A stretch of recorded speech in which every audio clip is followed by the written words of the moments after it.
Hello, everyone, and welcome to another episode of the Cube Talk podcast, where we interview Christian leaders who are doing awesome things for the kingdom in the marketplace. Today, I had the privilege of hopping on a video call with Jason Lee. Jason has had a very interesting, widespread career, which we'll hear about in just a minute, but he's currently the CIO and founder of the Christian dating app Higher Bond. Higher Bond sets itself apart from other Christian dating apps out there, which are often Christian in name only, by offering an intimate focus on faith and values, a safe and welcoming environment, and a quality over quantity approach. Jason is also pioneering educational tools and workshops for pastors seeking to better shepherd the young singles in their churches. Without further ado, let's jump in.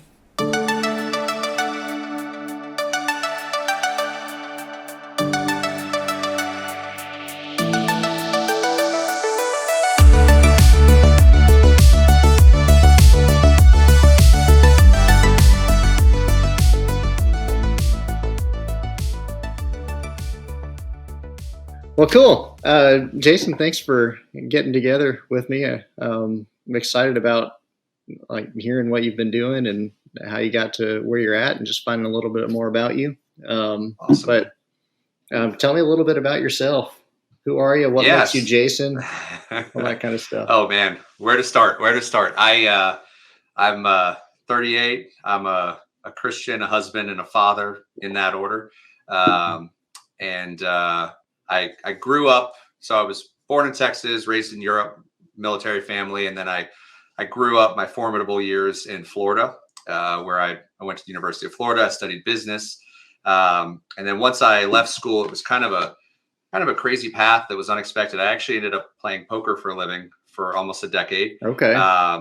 It was something I just picked up as a hobby in college, and it ended up turning into a job. And I did it for about a decade, and that's what ended up moving me out to Las Vegas, Nevada, where I currently live.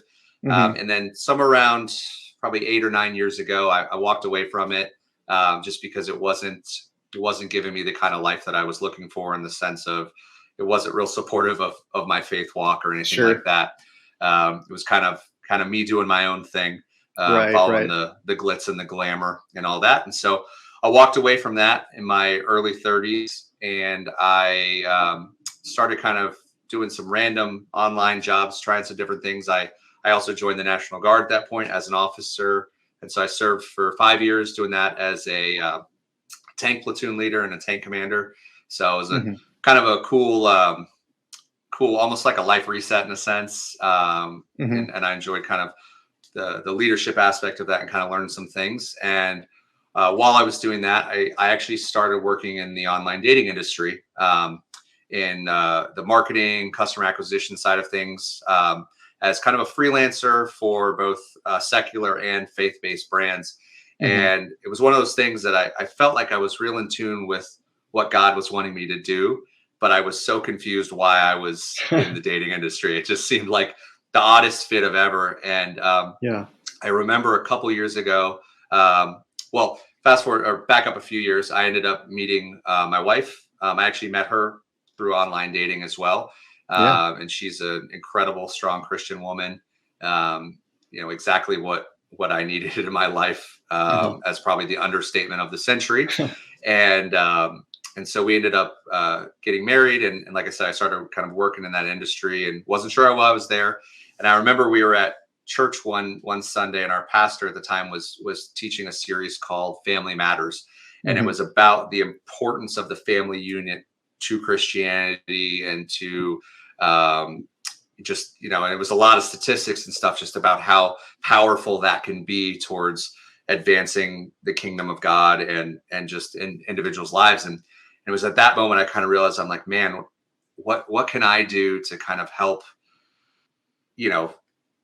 put together maybe some of these stronger families, some of these connections. And that's where I then started to realize, okay, now I see why I'm connected to the dating industry. And I realized there was a lot of Christian apps at the time that were just not Christian at all. They just basically had kind of God in the branding, but it was because, secular companies that saw an opportunity, and even some of the smaller companies that were, their heart was in the right place. There was quite a bit that I felt like they were missing the boat on, just from not kind of having that industry experience. And so I thought about it. I went to my wife. I said, man, I kind of feel like God wants us to to take what's wrong with the Christian dating industry and try and find a way to fix it.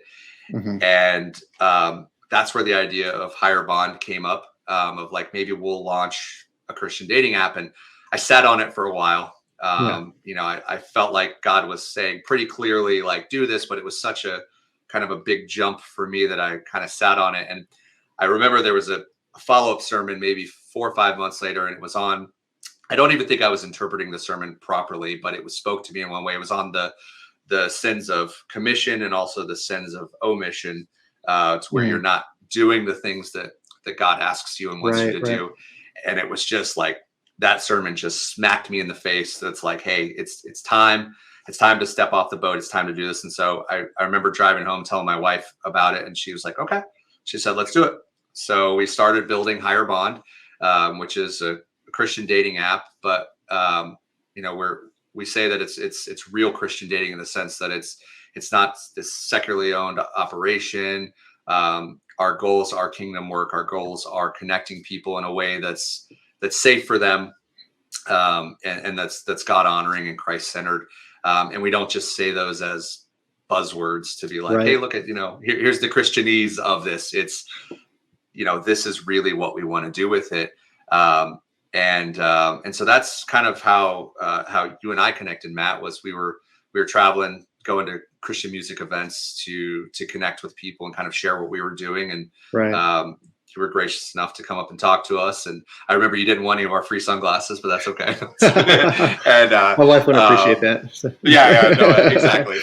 Understood. But yeah, so we've been building that for about almost coming up on 2 years now. We had our beta launch about 8 or 9 months ago, and then we officially launched about 3 months ago. And so that's kind of where we're at. And one of the things that I think is kind of interesting that spun off from that was, as we were traveling the country and talking to pastors and ministry leaders, and we realized that there was that it wasn't just the apps that needed to be changed, but there was a knowledge gap.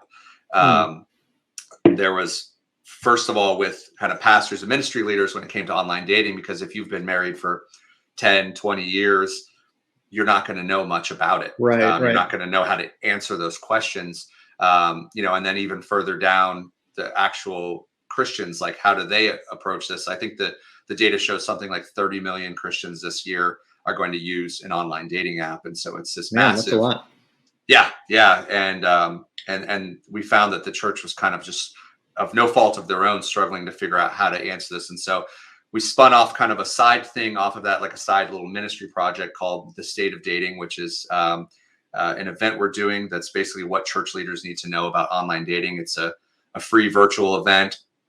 And we're just going to kind of dig into some of those things, like, what are the apps that are out there? What is it really like? How can you better, answer these questions? So that's another side thing we're doing. We're getting a nice lineup of speakers coming for that. And then I plan to share some. So yeah, that's a long-winded, the last 15 to 20 years of my life. And, that's where we are.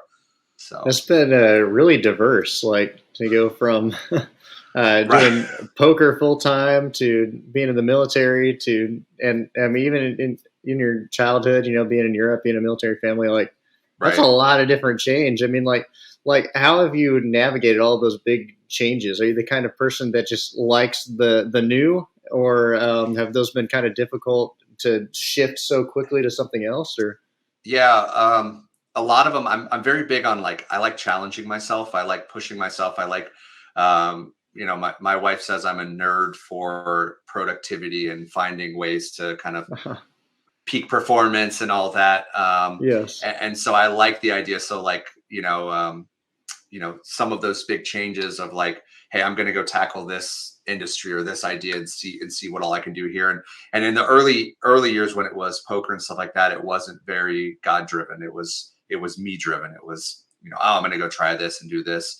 And then as it kind of transitioned to the military thing, that was kind of a burden of service that I always felt, because my dad served, and I just always, I'm a redneck from the South. Like, that's what I was raised on, God and country sort of thing. And so I knew I was hitting the top of that age bracket where it was like, you got to do it now or not. So I did that. And then finally kind of getting into where the dating stuff happened. That's really where I kind of got my life, what I would say, back on track. And it wasn't me in the driver's seat so much anymore. It was God pushing that, which is where it got weird, because I was like, why am I working in the dating industry? Like, this was not what I dreamed of when I was a kid or whatever. Right. But then thankfully I was blessed enough to be able to see why as I got further down the road. So I think this is where this is the industry and the area that I'm gonna live in service for probably the remainder of my time on this earth. Well, at least that's my thoughts. You never know. That's your intention. Yeah, yeah. That's my intention, right? Yes. I see quite a bit of work and direction from God of things we can help with here. So yeah. How do you discern that? Like what makes this different? Can you tell that this is something that God is calling you to? yeah, it's so funny. I had a conversation with a couple guys this morning, and we had gone to an event that recently where somebody had said, "Hey, this is what God was calling me to," and their event didn't really come to fruition, and there seemed like quite a few things off with it. And one of the guys was like, "Man, just how do you know?" And I actually have a pastor that put it the most tangible way I've ever heard, and I was sharing this with them just recently. And he basically, the pastor's name is Vance Pittman. I think he's the president of the Send Network now. Okay. Great speaker, awesome guy. But he basically says he looks for three things. He looks for something from the Word, like a message from God's Word that supports what you're wanting to do. He looks for support from good counsel, and not just smart people, but Christian people that are rooted in the right things. Good Christian counsel, and then a feeling of peace. When you think about it, when you pray about it, that it feels right. And so for him, those are kind of the three check marks that he looks for. And that's something I've kind of adopted, and it's just worked pretty well for me, I wod say, till now, where I feel like I'm pretty in tune with what God's wanting us to do. So that's cool. That's so cool. So I'd like to go big picture for a second here. Kind of the state of dating kind of stuff. That's what it's called, right? The state of dating. Yep. Correct. Yeah. So why is there a need for an app like Higher Bond? Yeah. So it's one of those things where, like I said at the stat, I think it's 25 to 30 million Christians are going to use a dating app this year. And I think if we, right now, the most popular dating app on the market is an app called Upward, which they've got millions of members. And a lot of the Christians we talk to, that's the app that they're using to date on. The problem with it is it's owned by the same company, a company called Match Group, that also owns an app called Tinder, which people may be aware of as a casual dating hookup type app. Right. And then what they actually did is they took the same software from Tinder, and they just took the word Tinder off. They put Upward and put Jesus on it and said, "Here you go. This is a Christian app." And the problem is, their whole goal is all profit driving, and so it uses like swipe-based technology, which is all the crave now, or the rave now. But the problem with that is the science shows that all of that is doing is creating these dopamine loops in people's brains that's causing them to become addicted to it. And it does it fast. I think the data says some people that are using these swipe style apps are on them 20 to 30 hours on average per week. Wow. And what it does is the dopamine hit from a surprise reward, which in this situation would be a match, because you're swiping and you're looking for a mutual match, someone that swipes on you. So the dopamine hit of that is way heavier than an expected reward. So if I'm going to get ice cream later today, that reward versus I wonder if I'm going to get ice cream later today is wildly different. And that's what the app plays on, is it gets you to get that hit, and then you want it again. So you keep swiping. The problem is the newness of the app and everything wears off, and all of a sudden you're chasing this dopamine high that doesn't exist. And so that's one of the big problems with it. The other is the inappropriate content, in the sense of like, you don't have to spend very many minutes on there, and you see a lot of scantily clad photos, shirt off photos, things like that, things that I think aren't healthy to people looking for Christian dating, people looking to connect on a deeper level. And not to mention, if you're somebody who struggles with lust or something like that, it's just like the worst thing ever for you. And then they this one blows my mind. They have a function that's these stickers you can put on your profile, and they've got ones on that are, Netflix and chill and woke AF and things like this on like the most popular Christian dating app in the Wow. country right now. And so like, to me, that's, I hate to kind of bash on anyone or use such a specific example, but it's like, that is the reason that, that I felt like there was a need for this, and then the state of dating, which is kind of the separate, ministry project, is just realizing that it's not just about giving people a safe place to date. It's educating them, right? Because a lot of people, we've talked to people at events, they were like, yeah, we don't do any swiping. They're like, well, but I love the swiping. Right. But they don't know what it's doing to their brain, and that it's the reason that they're getting this emotional burnout and this, this emotional fatigue, and that they're going to have to seek professional help and stuff like that. And so, I think one of the guys on our team said it best, is that if we don't provide the information and we don't provide the answers and the resources, people are going to go somewhere else and look for it. And right now, the only other source giving that is the world. And Yeah. Okay. it feels like, if there's such a big, and it's such an intimate part of the faith community, and it's being served by secular brands right now, and that just seems like a miss for me. Yeah. Yeah. When you've done some of these educational events, what have been some of the reactions of people when you've talked about the effect that these things have on your brain and that kind of stuff? Yeah. So this is going to be the very first one, the State of Dating. Oh, okay. Which it's at thestateofdating.com. It's free. It's virtual if anyone wants to go to it. Yeah, so it's going to be the out. first one. Yeah. But we've talked to a lot of the pastors and ministry leaders as we've shared the event. And it's like a lot of jaw drops, a lot of things that they're like, I just didn't know. And I've even seen some that like felt bad about it. And I always make sure to like reassure them that it's not their fault. It's just, you can't keep up with everything, For sure. Yeah. But if you don't have a good answer and you don't have at least some insight to point them in that right direction, then they're going to go somewhere else and look for the answer. And that's, I think back to when I was single. I was attending a church here in town that was one of those churches, they have like a program for everything, like whatever you're going through. Yes. Like if you miss your dog, there's a miss your dog ministry. Like they were, all over it. And they had a singles ministry. And when I would ask questions about online dating, it was always just, I don't know, man, I've never used it. Like, do your homework, do your research, and I was kind of like left to fend for myself. And so I think kind of going through some of that helps me to kind of see a little bit of what other people might be going through. And so, so that's one of the big reasons, I think, is just making sure that we as the church are the ones providing the answer and the resources. Otherwise, it's going to get filled some other way. Yeah, that's good. That's good. So, I mean, I think the answer to this is obvious, but I want to hear it specifically. Why is it important that we as the church are the ones providing those answers, and we're not just, finding whatever else is out there? Yeah, I think, I believe that the world is in this constant battle of good and evil. And if the church is not the one stepping up to the plate and giving the advice, the practical steps, and then also providing those resources for people, they're going to wander, they're going to stray, and it's going to, they're going to end up doing things that are not helpful to their walk, not helpful to their faith.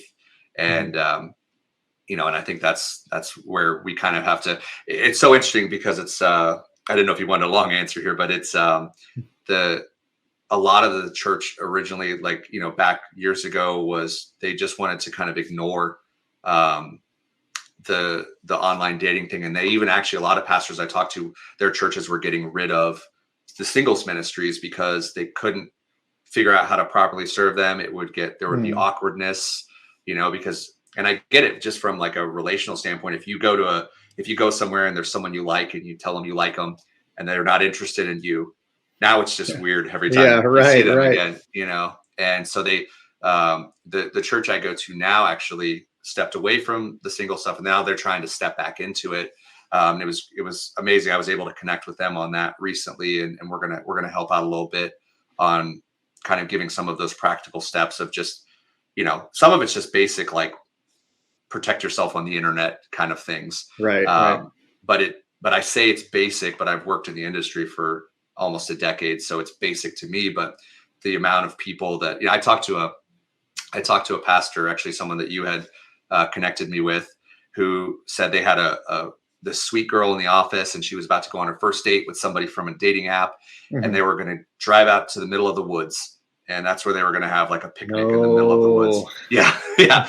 And he was like, no, not happening. But he said she's a sweet girl. She's just, doesn't think that maybe the world is as worldish as it is. But that's something like, but she's also, he said she's a smart girl. So like being able to educate her on that, simply now she's not going to do that again. And that's something that, maybe the guy's a great guy. Maybe they would, maybe they went out and maybe it was great, but at least doing it kind of in kind of a safer context. So that's where that whole education piece has grown so much bigger. We're actually, the app Higher Bond originally was just, a dating app. I don't want to say just a dating app, but it's basically, you go on, you meet people, you message them, you connect on levels. Right. But what we're doing now is we're redesigning a lot of it to add some educational pieces. We're adding some, like a daily short message that shares some practical and functional advice about dating. We're also including an area that we're calling dating school. Maybe the name of it may not be, but it's going to include articles, videos, resources from pastors, ministry leaders, counselors, doctors on just ways that singles can better navigate the world. And so I think kind of, broadening that out for a lot of, your listeners that might be looking to do something, I think is really finding that area, that you can share what it is that your expertise is. And I think being able to be agile, because my original thought was we're a dating app. That's what we're doing. We're connecting people. And then, kind of getting not blindsided, but hit where like, hey, there's this huge educational gap. We could just say, cool, somebody else will handle that. But realizing that we can pivot a little bit and really connect and reach a lot more people that way. So. Yeah, I mean, like when you release it through the app, I imagine you're hitting people that are like already interested in that thing instead of just popping it out somewhere on some website or whatever, and then it's right there. Absolutely. I imagine like those articles and things, just like another tab on the app that they can click on and it brings up the feed or whatever. Yeah, exactly. Yeah, so they don't want to see it, cool, but if they're interested, it gives them an avenue to kind of, because I talked with one pastor who was like, well, where do people go for dating advice right now? And he was literally asking me like, where should I send them? And I was like, currently unless your church is doing something, like there isn't really a good, biblically sound, also practical. I mean, you can find articles on the internet and stuff, but a lot of times those are maybe not rooted as deeply in faith as maybe they should be. Or they're just so surface level that you read it and you're like, okay, that was cool, but what am I supposed to do? Yeah, like, what do I do with this? How do I actually do that? So that's something that we're going to try and change with that, to where it's something where, I imagine we'll have users that can use the app and they can just come in and just use it for, maybe they're not ready for online dating. Maybe they're just kind of preparing themselves for a season of dating, and they can just come on and check all those resources out. So, yeah. So tell me a little bit about how the app on the actual dating part of it is different from the swipe technology stuff. Sure. So there's quite a bit that we do that's differently, that we think is solving some of the issues with dating. The first thing that we do is we manually verify 100% of profiles. That's great. when you join the app, you don't just join it and so like apps like Christian Mingle, you join 2 minutes later, you are there, you're messaging people, you're in. We like to take a different approach where you fill out your profile. And then we've got some verification steps that you have to go through. It's funny, we tried a lot of very highly technical verification steps, and we found a very simple one that actually works. Is so you submit your first photo of you, but then you also have to submit a picture doing some sort of odd movement or thing that's not out there. So one of the popular ones is point at your right ear with 3 fingers, because what a lot of the scammers and people will do is they will go and scrape photos from someone's Instagram or Facebook, and then they'll submit those and be like, I'm this person. But the thing is, nobody has this picture randomly, That's or creative. something similar. Yeah, it seemed like it was one of those things where like, there's no way this is going to work, but it has been the most amazing thing for that. So that's number one. Number two, we also manually verify 100% of the photos that come onto the app. So we realize that like a lot of people are going to have a different view of what is showing too much, what is modest enough. So we just adopted a very hard line across the board, like no excessive cleavage, no, high cut leg things, no, no shirt off photos, no bikini photos, things like that. Just because we don't think that really has a good place in, Christ-centered dating. So that's the first thing that's different. The second thing is when they join, they answer a 35 question questionnaire that asks questions about their faith, their lifestyle, what's important to them. And I think most apps don't ask this sort of stuff, but the ones that do, I think they have a tendency to stay a little too surface level, or they don't really want to like dig into the big issues. We ask stuff like, what's your viewpoint on traditional gender roles in the household? What's your view on watching R-rated movies? Where do you stand on, physical relationships before marriage? Things that like people could give everyone knows what the Sunday school answer, the right answer is, but we're just like, hey, we have them kind of structured in a way where people can answer them, where they don't feel bad being honest, but then we can kind of match people up based on that. So we have a whole algorithm that's built behind that. It also looks at stuff like one of the neat parts of it is we've got probably 25 or 30 denominations you can pick from, and we had a guy who he's a Liberty grad. He's a super cool guy. He's actually he might be somebody interesting if you're looking for another guest, but he was a former Army Ranger, and now he's he worked with us for a while, and now he's going back into the Army as a chaplain. But he handled basically the algorithm portion of this denomination is more compatible with this one and things like this, because there's obviously under the umbrella of Christianity, there's a lot of different denominations that believe quite a few different things. And so, so that's the matchmaking part of it. And that's kind of how we do that. And so, finally getting to answer your question of how it's different than swiping is every day we give you 3 to 5 curated matches. And that's basically it. So there's no dismissing people, swiping them, because we think that's kind of not great. If you look at somebody, like you can just, flick them off your screen. And basically, so you log in, you see your 3 to 5 matches. If you don't see someone that you like, you're done. You're off the app in 30 seconds to a minute. You're not spending those 20 to 30 hours a day digging into it. And if you see someone you like, then you can send them a message. And one thing we do that's a little different is we do something called a guided first message, which is basically, we realize one of the big issues with dating across the board, not just in the faith-based realm, but in the secular realm as well, is people sending these terrible first messages that are like, hey, or sup, or, substance, right? It's impossible. Like, and maybe they're a great person and this is a perfect match, but they just don't know how to, and maybe they're great in conversation in person, but bad online. So we've just got 4 little prompts that they answer. That's, hey, tell them your name and introduce yourself. Tell them something interesting you liked about their profile. Share something interesting about yourself, and then ask them a question. And so the idea is that, and after that, it turns into just normal back and forth conversation. You can, chat as if you would like on a text message or whatever. But the idea there is at least gives them, gets them off kind of on the right foot. And we also, the last thing that's a little different about what we do is another big issue with online dating is people that will come through and they will just send a message to everybody. Like they don't even look at their profile. They go, I'm just casting a wide net here and we'll see what I catch.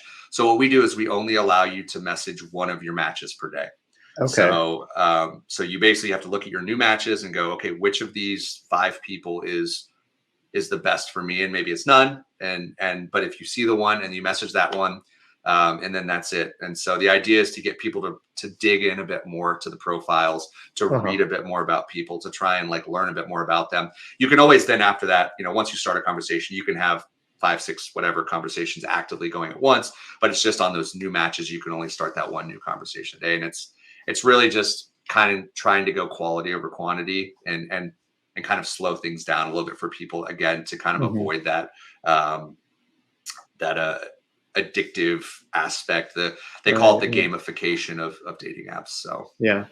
Have you had a good response from people that have used it? Especially, I'm curious about like people who have used it who have previously used other dating apps. Like, yeah.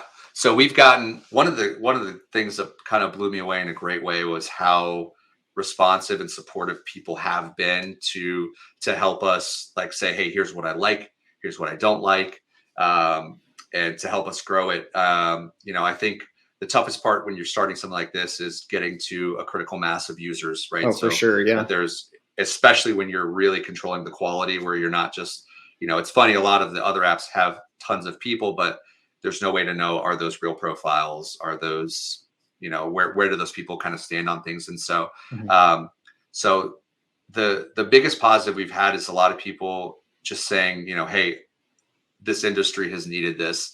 And it's a lot of people. It's funny. I told a guy this morning I was meeting with that every time I go to one of these live events, like I feel like I get my heart broken because I talk to somebody who shares a story about their walk through their relationships, their experience with online dating, and just these terrible things that have happened to them, or what it's done to them emotionally, or and it always just kind of just hits me in a way where I'm just like, man, I'm like, I think I described it as like feeling this burden of responsibility then to these people. And I've always felt that, but it just feels way, way deeper to just say like, I can't let this guy from this event down. I can't let this girl down, because the industry has chewed them up so much. And the problem is it's people are going to continue using it, which I think is fine. I think there's a great coexistence of technology and faith, and faith and action can coexist. But it's got to be done in a way that doesn't chew people up and spit them out. Right. And so, yes. So the response is good. The funny responses we've gotten are some people that are like, they're like asking for more matches. They're like, hey, can I get a few more matches? Can I get a few more? And I love getting those messages. I don't like it because I don't like that the people are, like that they're hurting for more, but I love it because they kind of remind me of like a kid in a candy store where they just want more and more and more. And it just shows that addictive aspect that they've developed from these other apps. And so it makes me think, hey, we're actually kind of breaking something down here that needs it. Yeah. What have been some of the challenges in getting this started? I mean, any startup in general, I know is sure has its obstacles, but what have been some of the things you've run into, and how have you kind of overcome those, or what are you still working through? Sure. So the most challenging one initially was obviously we've got to get the word out about it, right? And so I had this big plan of using social media and these more kind of traditional sources. There is not a lot of love out there for Christian organizations and Christian companies. There are several social media platforms that we wanted to run ads on that just flat out rejected us. One of them, and I'll spare them and not name them, literally sent me an email that said, hey, your app says that it's for Christians, and so therefore we're not going to run your ads. And I was blown away that they would put that in writing, but I just kind of said, okay. And so that was a challenge as well. And so we kind of went from there towards reaching out to connect with churches and stuff.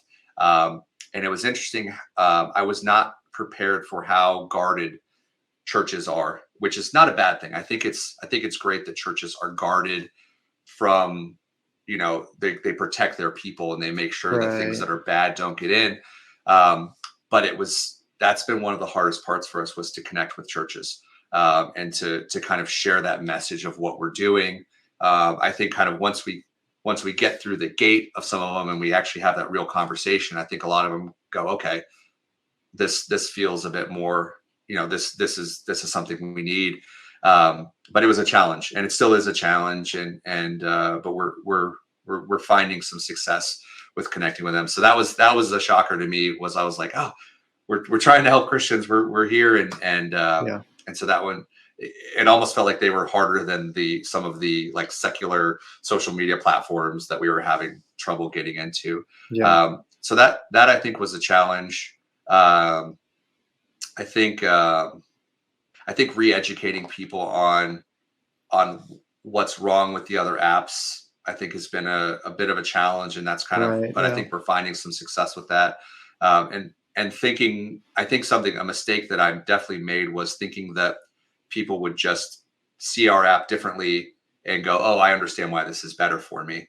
But I think there's just realizing that we really have to share and almost over-educate people on, hey, this is why this is better for you. And so so I think that was a good learning lesson. I think something that's probably people that could take away, if they're going into ministry or they're going into a cause or something to try to share, is that like always assume that people know less, that they know absolutely nothing about what you're doing. Right. And so kind of like, imagine if you just went up to a complete stranger, are you saying the things they need to hear to fully understand it?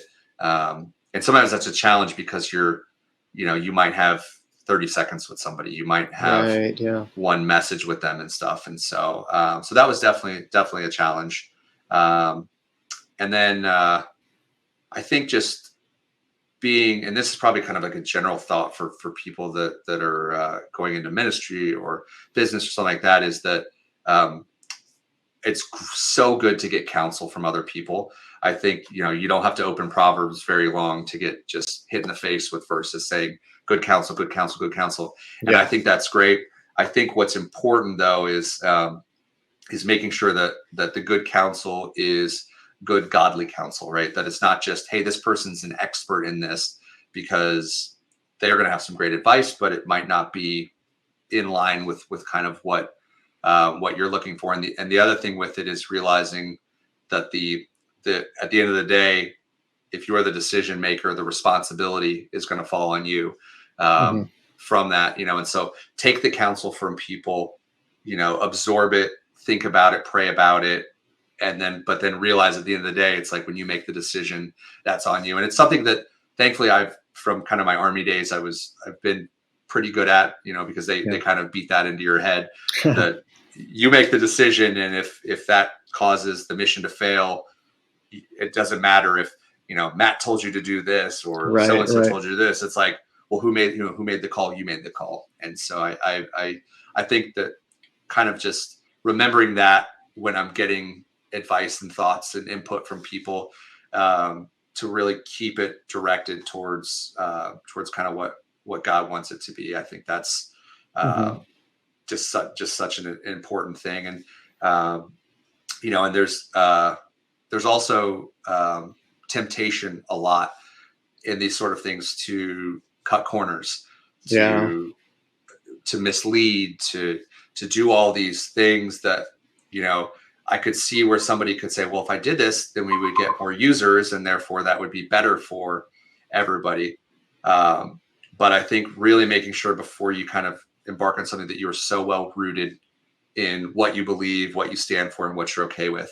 And so I guess that really hasn't been a problem for me with what we've been dealing with, but it's something that I feel like is important to share, because if somebody else is trying something, like be ready for those things where it's just like, oh, hey, just, you can do this, cut this corner, do this. And it might sound like it's better, but it's just do it the right way. You sleep better at night, and I fully believe that God's plan is not, all right, well, I've set up some shortcuts here for you. Like, He wants us to do it the right way. And even if that looks wrong, and it's, there's been times that we've made those decisions to do it the right way and not cut corners. And it's turned out to like bless us in a way that we just like never, expected. So. That's cool. Well, what impact, I'm going to do a really big picture now, like looking years down the road, everything goes the way that you want it to go. Higher Bond has more users than all the other apps combined. Like, Right. like what do you think could change about by you creating this app, Yeah. going through this endeavor to make this happen? How could the world be different? Yeah. Well, so I think it goes back to kind of where the idea originally came from, is that the impact of strong Christian couples and strong family units that are rooted in biblical and Christ-centered faith, I think is can do so much for the world, in ways that I could never even pretend to like imagine. So that to me is the first thing. The second thing is that, with such the growth of online dating, I would love for the church to be, um, in control of that narrative, right? And because I mean, Mm-hmm. I can hit you with some more stats of, they say, by 2030, 70% of relationships are going to start online. Wow. And so and then I think it's by 2035 or something, they think that something like 60 or 70% of babies that are born are going to be born to couples that Wow. were born online. And so my kind of thought and vision for it, and not my vision, but what I believe is God's vision, is that the church, that we're going to kind of have this network of knowledge and resources and everything, that the church can just, not have to worry about how are we going to serve these people. There's going to be a framework kind of set up for them already. And so Mm-hmm. I just imagine that if we can keep, people from the evils of what the internet can be and what technology can be and what the world can be, if we can keep them from that as much as possible and at least Mm-hmm. give them some direction, education, I think it can, you know my thought is, it's kind of like we're like uh we're like one of those like things you do before people kind of send them out. You're getting them ready, in the sense of like, if we can get those Christian power couples put together, that, Mm-hmm. using the kind of Yeah. cheesy phrase, and we can help them to meet these people and to build these families and not have to go through some of the anguish and stuff that is the internet. Then that equips them and allows them to worry about less, to be more focused, to get to their mission Yeah. sooner, Come on. and do quite a bit more. And so that's really where I see it. I imagine it's one of those things where we don't necessarily like the results that come from it are ones that we probably can't even attribute to what we're doing, where it's just like, Bob and Sue meet through what we're doing. We kind of keep them away from some of the stuff that might cause them to slip. And then they go out and they start some big ministry, or they, travel the world and preach and do whatever. Mm-hmm. There'd be no way to ever connect those. And I'm fully okay with that. But Yeah. like to be, that's where I see the impact. So it's, there was a guy I talked to that kind of referred to as generational change, where we can start to kind of, because I think the world is coming for singles, it's coming for couples, it's coming for kids. And, and I feel like the more we can kind of hold our own in that sense, I think the better off we're going to be. Yeah. I mean, the core uh, foundation of societies in general is the family unit, right? Right. Yeah, and I Absolutely. mean, he's like you said, and it seems that is being questioned more and more, and Aggressively. Yeah. yes, yes, and so I love that is a part of the foundation of what you're doing there. It's Yeah. not just like, hey, these other apps kind of suck. Here's a better one. Right. It's Right. like, I mean, it's like, man, we want to make sure that we keep something that God has established as a foundation for society to be Absolutely. intact and to thrive and flourish, not just to exist, but but Right. to flourish. That I think that's really cool. Awesome. Yeah. Um, well, cool. This is great. I wish we could talk for twice as Yeah. long, but if you could just in like one paragraph, if you had something to say, if you could have all of the Christian singles out there on this call right now, I mean, what would you tell them? I would tell them to take a breath. And one of the things I see the most from singles is this fear that they're behind schedule, that they're missing out, that they're one, or whether they believe that or not, Mm-hmm. is they're not getting that. And I think what that does is that causes a lot of them to push things and go kind of against God's timing, God's schedule. I think take that breath, pray, and trust that God does have the plan for you. Because a lot of times, a lot of the bad stories we hear and all this, it all comes from people, I feel like, trying to rush it, trying to push, trying to make things happen that are not necessarily there. I always tell people I met my wife when I was 31 or 32. So when a 24-year-old comes up to me and they're like, I'm never going to meet somebody. I'm like, all right, well, time out. I met the most amazing woman, but not until I was 31 or 32 years old. It's just kind of an anecdotal, like, hey, you're good. But even people that are, maybe they're 38, 40, 45, and they haven't met that person yet. Like, just take a breath. Don't try and force it. Be smart about it. Educate yourself, and just ultimately put it in God's hands. And be smart about it. Find that wisdom that you need. So if I could say one thing, it would be take a breath, pray, and trust.